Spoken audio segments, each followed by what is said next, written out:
भूतात्मा भूतभावनः भूतात्मा परमात्मा च मुक्तानां परमागति अव्यय पुरुषः साक्षी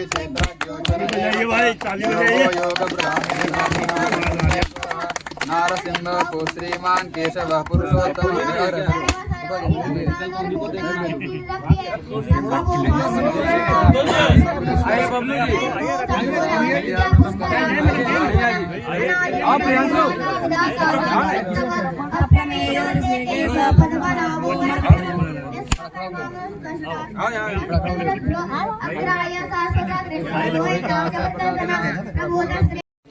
और इसी का जो है ये गोड्डा में यूनिट 50 बेड का क्रिटिकल केयर यूनिट का हमने जो है शिलान्यास किया। ये देवघर में भी है और ये गोड्डा में भी है, जामताड़ा में भी है। देश के प्रत्येक जिले में भारत सरकार ने दिया, उसी के शिलान्यास में हम आए। और ये जब हो जाएगा तो मुझे लगता है कि गोड्डा के लोग जो आज से आपको पता हो कि 10 साल पहले ऐसी स्थिति थी कि लोग डिलीवरी के लिए भी भागलपुर जाते थे, आज वो बड़े से बड़े इलाज के लिए यहाँ क्रिटिकल केयर इंस्टीट्यूट है। और बड़ी बीमारी यदि होगी, आपको पता है कि हसदिया में एम्स का एक यूनिट खुल रहा है, वो हसदिया जा सकते हैं। और उससे भी ज़्यादा यदि बीमारी होगी तो वो देवघर जा सकते हैं। इसके पहले जो है हम 300 बेड का अस्पताल भारत सरकार ने दिया है। केंद्र सरकार ने, आपको पता है कि कोल मंत्रालय के से आया है वो 350 करोड़ के आसपास, उसका भी 2-3 दिन में टेंडर फाइनल होने वाला है। और उसको मेरा इच्छा है, यदि भगवान ने सब कुछ ठीक चाहा, भारतीय जनता पार्टी की सरकार बनी, तो जो महागामा का अस्पताल है उसमें हम मेडिकल कॉलेज अस्पताल बनाएंगे।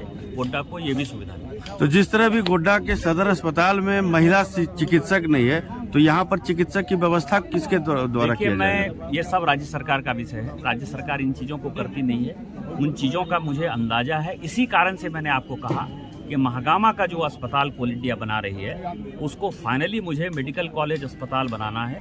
जब तक मेडिकल कॉलेज अस्पताल गोड्डा में नहीं होगा तब तक स्वास्थ्य व्यवस्था चरमराएगी। तो यहाँ डॉक्टर की व्यवस्था केंद्र सरकार करेगी या राज्य सरकार? राज्य सरकार ही करेगी, क्योंकि डॉक्टर की सारी व्यवस्था राज्य सरकार ही करती है।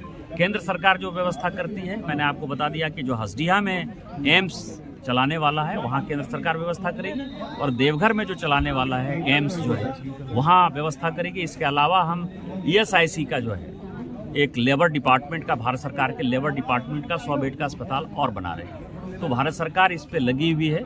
और फाइनली मुझे लगता है कि महागामा का भी जो अस्पताल है, आज नहीं कल, वो भारत सरकार ही चलाएगी। तो गोड्डा में उसके बाद वो सुविधा ठीक हो जाएगी। सर, एक सर झारखंड हाईकोर्ट का जो बेंच बनने दुमकम बनने वाला था, जो अब तक मतलब 10 साल से भी प्रस्तावित बन नहीं पाया, गोड्डा में नहीं सकता है। देखिए, उसमें कई एक लड़ाई है।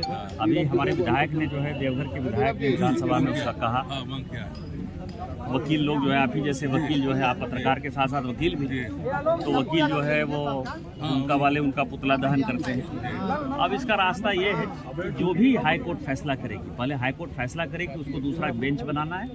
जहां भी फैसला कर देगी, संथाल प्रणाम में कहीं जो है वो ऑनलाइन चालू हो चुका है, फाइलिंग तो ऑनलाइन शुरू हो चुका है। ऑनलाइन फाइलिंग और फिजिकल बेंच दोनों में। यहाँ टेलीमेडिसिन की भी बहुत सुविधा है पूरी दुनिया में, लेकिन टेलीमेडिसिन के बाद भी जब आपको इंटेंसिव केयर यूनिट में आना है, इमरजेंसी आना है, तो टेलीमेडिसिन की आवश्यकता नहीं पड़ती ना। तो उसी से फिजिकल बेंच की आवश्यकता है। जहाँ भी हाईकोर्ट फैसला कर देगी, हमको मंजूर। अस्पताल बनेगा सर? 50 बेडेड बनेगा और ये PPP मोड में चलेगा। और मुझे लगता है कि जैसे निर्माण होगा, भारतीय जनता पार्टी में इतना भव्य जो हॉस्पिटल हम लोगों ने आधारशिला रखा, भारतीय जनता पार्टी में अच्छे से भी इसको संचालित होगा, उसकी भी होगी। सर, कब तक बनने की मिल सकती? अभी तो 2 साल का है उनका प्रावधान, उसके बाद फिर वो पूर्णतः संचालित हो जाएगा 24 के बाद। Thank you sir.